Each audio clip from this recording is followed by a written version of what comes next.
महाप्रजापति गौतमी की पुत्री का नाम नंदा था। वह अनुपम रूप के कारण विख्यात थी और लोग उसे रूप नंदा भी कहते थे। उसकी सुंदरता इतनी ज्यादा थी कि लोग उसे सुंदरी नंदा भी कहा करते थे। भगवान जब कपिलवस्तु पधारे थे तब उसने अपनी आंखों के सामने देखा था राहुल को प्रवज्या लेते हुए, नंद को प्रवज्या लेते हुए। और जब महाराज शुद्धोधन की मृत्यु हो चुकी थी तब महाप्रजापति गौतमी यानी उनकी मां ने भी प्रवज्या ग्रहण कर ली थी। क्षत्रिय कुल था, आमोद प्रमोद का जीवन था, भोग विलास का जीवन था, लेकिन सभी ने भोग विलास का जीवन, सुख का जीवन त्याग दिया और सब प्रवर्जित हो गए। अनित्य, अनात्म और दुख का धम्म श्रवण करके यह सभी लोग धन्य हो रहे थे, बुद्ध की शरण में थे। रूपनंदा ने यह सब देखा था, अनुभव किया था और अब वह अपने परिवार में अकेली पड़ गई थी। सभी प्रवज्जित हो गए और घर पर भी ऐसा कोई विशेष काम नहीं था। दिन भर वो अकेली रहती, खाली रहती। एक दिन उसने निश्चय किया कि वह भी प्रवज्जित हो जाएगी। कम से कम अपने सगे संबंधियों के बीच में तो रहेगी, अपने माँ के बीच में रहेगी, अपने भाई के बीच में रहेगी। इस कारण से उसने प्रवज्जित होने का मन बनाया। हालांकि प्रवज्या से उसका कोई आकर्षण नहीं था। ध्यान, साधना, बुद्ध के उपदेश, धम्म श्रवण, इसमें उसकी कोई रुचि नहीं थी। लेकिन क्योंकि वह अकेली पड़ गई थी अब, इसलिए उसे कोई और दूसरा रास्ता नहीं बचा था। परिवार सब प्रवर्जित हो चुका था। उसे लगा कि वह भी प्रवज्या लेकर उनके बीच में रहेगी, उनसे बातचीत कर सकेगी, उनको देख सकेगी। इस कारण से वह भी जहां बुद्ध थे वहां चली गई। उसने प्रवज्या ले ली और वह भिक्षुणी बन गई। रूपनंदा भगवान की देश ना सुनने नहीं जाती थी। उसे लगता था कि भगवान हमेशा ही अनित्यता की बात करते हैं, दुख की बात करते हैं, मृत्यु की बात करते हैं, क्षणभंगुरता की बात करते हैं। शरीर नित्य नहीं है, रूप सनातन नहीं है। एक दिन यह रूप बिखर जाएगा, मिट जाएगा। रूप के उपादान में उलझना अपने आप को बेड़ियों में जकड़ना जैसा है। आसक्ति में डूबना अपने दुखों के घर को बढ़ावा देना है, अपने घर में दुख को बुलावा देना है, दुख को आमंत्रित करना है। यही बातें वह भगवान के बारे में सोचती थी कि भगवान इस तरह की बातें करते हैं। इसलिए क्योंकि वह रूप की साक्षात मूर्ति थी। उस जैसा रूपवान उस समय कोई भी नहीं था। वह रूप की साक्षात मूर्ति थी, साक्षात देवी थी, रूप की पुजारिन थी।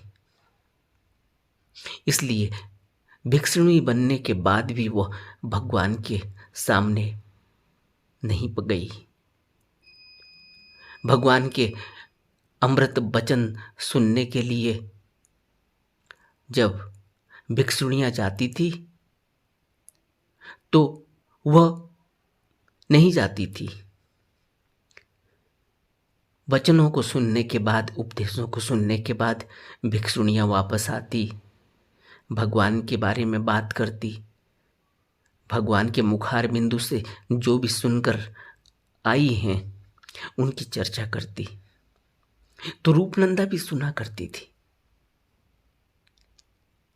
एक दिन रूपनंदा को लगा कि मुझे भी प्रवचन सुनने के लिए जाना चाहिए।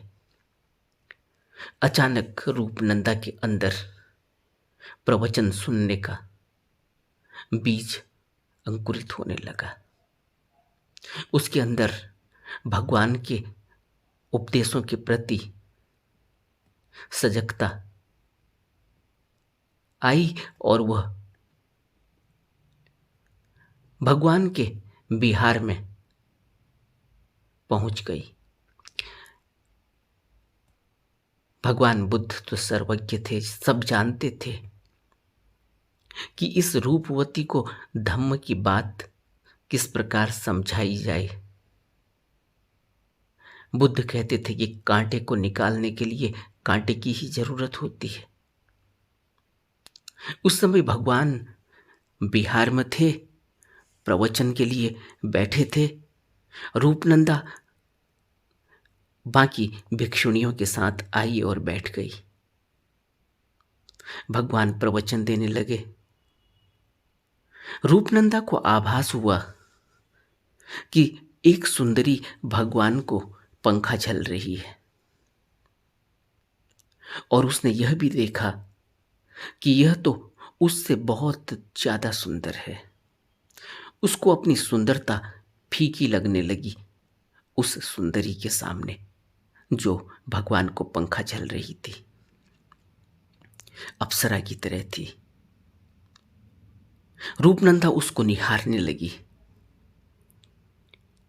भगवान को पंखा झलने वाली यह सुंदरी कल्पित थी। यह सिर्फ रूपनंदा की दृष्टि में थी, रूपनंदा को ही दिखाई दे रही थी। भगवान के आसन के पास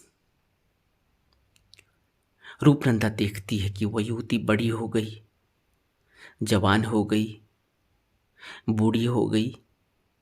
उसका अंग अंग अब ढीला पड़ गया, उसकी चमड़ी लटकने लगी है, बाल सफेद हो गए, झुर्रियां पड़ गई हैं, दांत गिरने लगे हैं, गालों के नीचे गड्ढे पड़ने लगे हैं। रूपनंदा यह सब दृश्य देख ही रही थी और सोच ही रही थी कि इस प्रकार रूप की देवी अप्सरा की तरह दिखने वाली सुंदरी भी मृत्यु के वशीभूत हो गई। उसको भी बुढ़ापा आ गया। उसके मृत्यु के बाद उसके 9 द्वारों से पानी बहने लगा, मक्खियां भिनभिनाने लगी, सब जगह बदबू ही बदबू हो गई। शरीर अब नीला पड़ गया है, गलने लगा है। उसे अपने शरीर का ध्यान आया, अपना शरीर देखा और आभास हुआ कि एक दिन मेरा शरीर भी इस अप्सरा की तरह, इस सुंदरी की तरह हो जाने वाला है।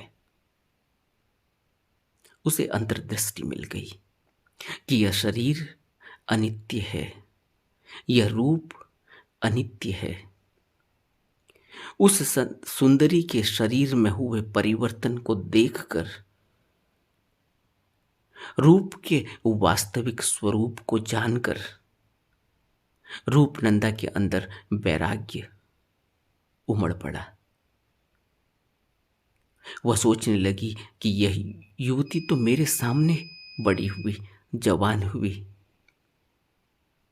बूढ़ी हुई, जर्जर हुई और मर गई।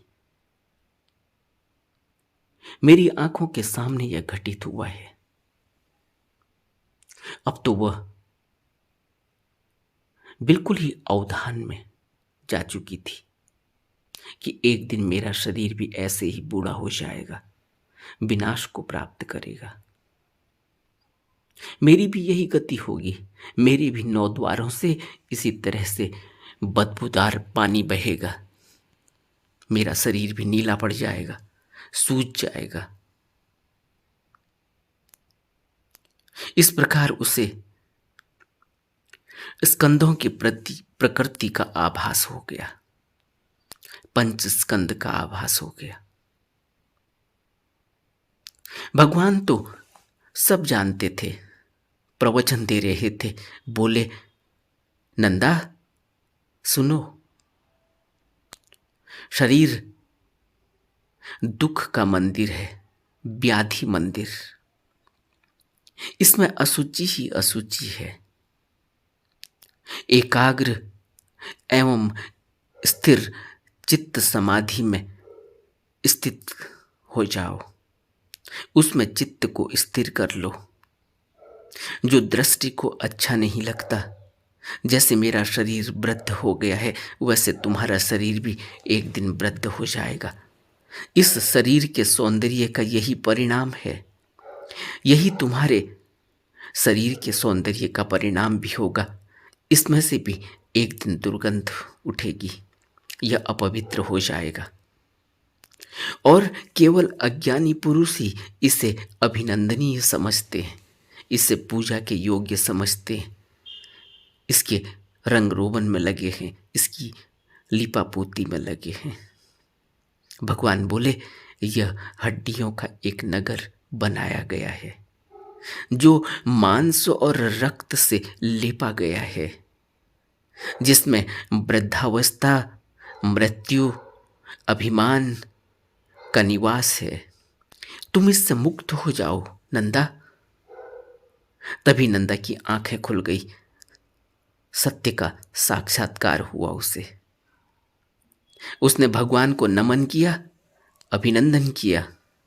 तब भगवान ने यह गाथा कही थी, अटिठ्ठनंग नगरं कतं मंसलोहित लेपनं यथ जरा च मच्चु च मानो मक्खो च ओहितो। यह नगर हड्डियों का बना है, यह शरीर हड्डियों का बना है, मांस और रक्त से लेपा गया है, जिसमें जरा, मृत्यु, अभिमान और डाह छिपे हुए हैं। इसके अलावा यहाँ कुछ भी नहीं।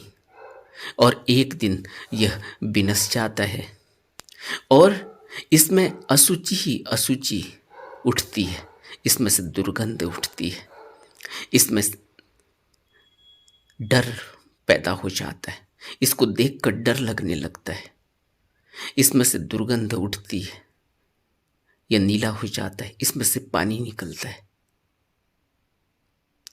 यह जो शरीर है यह दुख से भरा हुआ है, व्याधि का मंदिर है। यह कहानी मालूम पड़ती हो भला हमें, लेकिन यह एक हमें संकेत देती है कि कल को हमारा जीवन इसी तरह से शीर्ण हो जाएगा। आज हम जिस भी अवस्था में हों, कल हम वैसे नहीं रहेंगे। यह अनित्यता हमारे साथ खिलवाड़ करेगी और एक दिन हम भी हड्डियों के ढेर बन जाएंगे।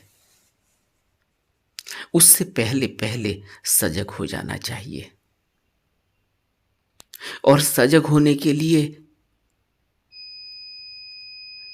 बुद्धों के उपदेशों को सुनना, बुद्धों की संगति करना, बुद्धों के मार्ग पर चलने के लिए विनय और नियमों का पालन करना अति आवश्यक है। सौभाग्य है मनुष्य जन्म, और इस सौभाग्य का, इस अवसर का लाभ उठा लेना चाहिए, क्योंकि यह बार बार नहीं मिलता। बार बार यह अवसर नहीं मिलता। अवसर आता भी है, ऐसे ही चला जाता है। यह अवसर है जब देश न मिली है, जब धम्म का श्रवण मिला है, जब इतनी प्रज्ञा और इतना विवेक पैदा हुआ है कि हमें अपना भला कर लेना चाहिए। हमें उस परम सुख की तलाश करनी चाहिए। हमें इस संसार के दुखों से ऊपर उठना चाहिए। यह मौका है और यह कहानी हमें संकेत देती है, हमें प्रेरणा देती है कि हम बुद्ध के वचनों को अपने जीवन में अंगीकार करें, स्वीकार करें और अपने जीवन को